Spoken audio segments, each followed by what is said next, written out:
talking and bodybuilding, and I'm pretty sure it's been a productive week. I feel like training's been good, like in terms of bodybuilding stuff, where I've taken one of my sessions out, I feel like it's better quality. Like obviously having, previously it was 3 pull sessions and 3 push sessions a week essentially, and that's obviously quite a lot of frequency, and what that's meant is kind of subconsciously in sessions I tend to kind of switch off because I'm thinking, well, I'm doing this again like in 2 days, so it doesn't really matter. If I'm a bit tired, I think, oh, I'll just sack it off because I can do it again.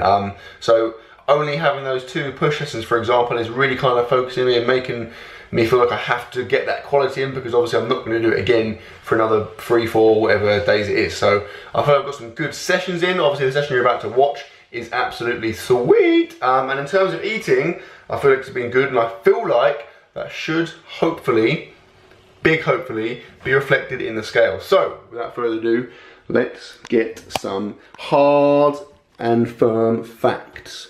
Factual facts, because they're what we're all about in this business. Here we go. I'm actually slightly nervous.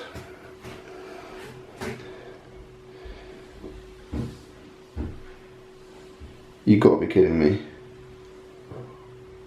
Okay, so 99.8 kilograms. Firstly, hello, I've done it. That is what, half or 0.4 of a kilogram heavier than I was last week, so that's like a pound. So I guess that's like 220 pounds. So I put on a pound from last week.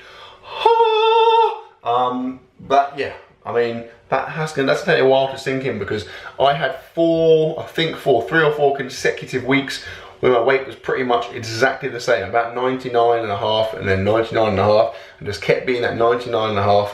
And I think quite clearly I finally cracked it. The 15k challenge, which if you haven't seen, obviously go and see it. I think, like I did say it last week, it really hit me hard. Like I was already kind of struggling to eat properly before that, and that just wiped me out. So I had a couple of days where I really was struggling to get food down.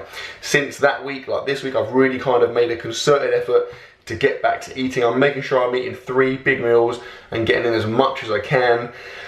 You'll see that in the evening of eating, which comes up this week. I'm really trying to get food in. And yes, at last, it's been reflected in the scales. I'm starting to become a big old fatty. So yeah, I've got another, what, 2.5 months to the British champ. So I mean, I've said this all along, there's no mad rush. Like, there's no point in me getting really heavy straight away, because then I'm going to be under pressure to maintain or to cut down before the champ. So if I can just keep kind of bulking at a really steady pace, that should set me up nicely for the British Champs. The last thing I want to do is go in there kind of fretting about being too heavy. That would be pretty ironic actually. So obviously I'll make sure I'm just gradually building up, and I go in there at a comfortable weight where I know I'm not going to have to worry about like not eating on the morning, for example.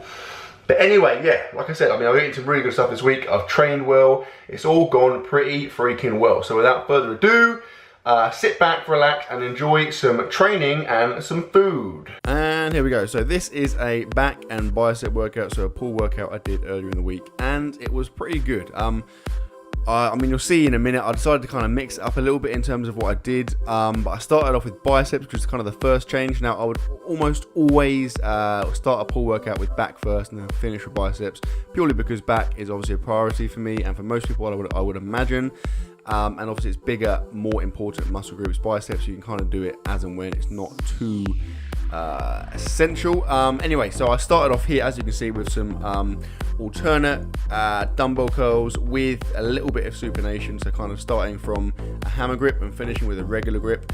I did 6 sets. I basically went down the rack, started fairly heavy, doing sets of kind of 6 to 8, and finished with lighter dumbbells, doing sets of kind of 12 up to about even 14, I think, so quite a lot of reps, and I felt a pretty awesome bicep pump.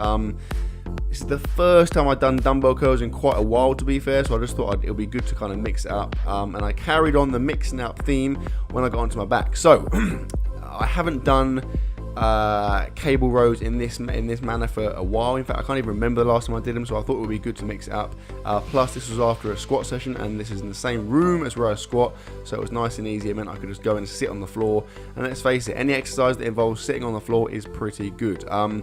The only downside you can see there, this kind of stack isn't designed for doing things like this. It's kind of more for flies and that kind of stuff, so I had to use the whole stack, and even then I was still doing quite a lot of reps, so by the end it was decent. Anyway, I did some seated flat rows with a variety of grips. I went overhand, underhand, and then I did some seated kind of lat pull downs with a slight kind of back bend, so I guess it's kind of a mix between a pull down and kind of a flat row, and they were really, really good. I mean, both of these, I did 6 sets of both kind of going up the, no, that's a lie. I did 5 sets of both going up the stack, really trying to focus on pulling those elbows back, retracting my scapula, and I had a massive amount of back engagement. You can see there, all kinds of rear delt, lat, trap, everything. Everything was fine, everything was engaged, everything was isolated. It felt really, really good.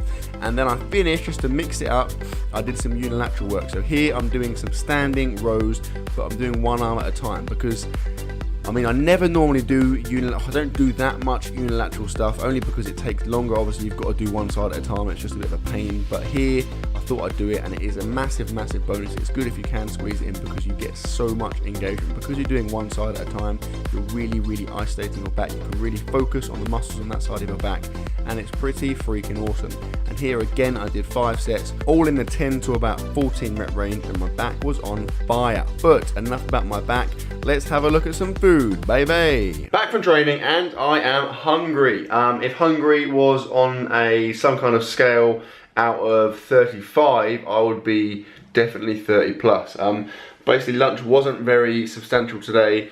I've just spent all day just feeling like I haven't got enough food in me. Then I had to go training, and although now the adrenaline is kind of still kind of hanging around, so I don't feel that hungry now, I know that my body is just in a massively calorie deprived state, and obviously as I'm bulking, that must be rectified. So this is how I'm going to achieve that rectification. That isn't a word. There's some protein pasta from My Protein, which is bloody sweet.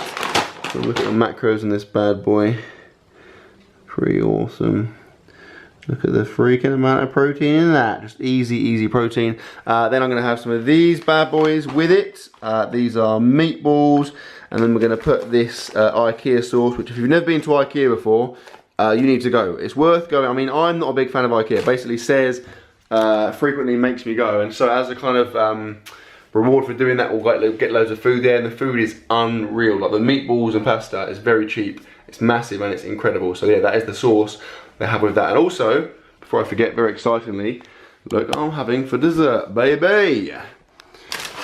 Look at those. This is like homemade brownie. Sarah's made this yesterday. It looks pretty freaking sweet. There's so much chocolate in that. So yeah, I'm gonna hammer that after the meal. But yeah, I'll get this going and then catch up with you in a second. And here it is, the finished article, pièce de résistance of pasta. Now this is, like I said, protein pasta. There's the sweet IKEA sauce, and there's the big old juicy meatballs. Nothing better in this world than some meatballs. Now I was going to add some cheese to get extra calories, but the sauce is very creamy. It would be a bit like adding sugar to Frosties. It's kind of unnecessary. Also got a bit of orange juice, smooth, which is still going strong, although it's almost finished, again just to get some extra calories in. I'm not gonna lie, I'm very excited because I'm very hungry now. The adrenaline is very much worn off and I am in the eating zone. I'm good to go. If I was a racing pigeon, I'd be just like up at the fence of my little racing pigeon cage, just like just raring to get out. So yeah, without further ado, without any more strange pigeon euphemisms, I'm gonna get in and eat this. And that, my friends, is all you're going to see. So I sincerely hope you enjoyed the video. Please like, comment, share, subscribe as always, and I will see you tomorrow.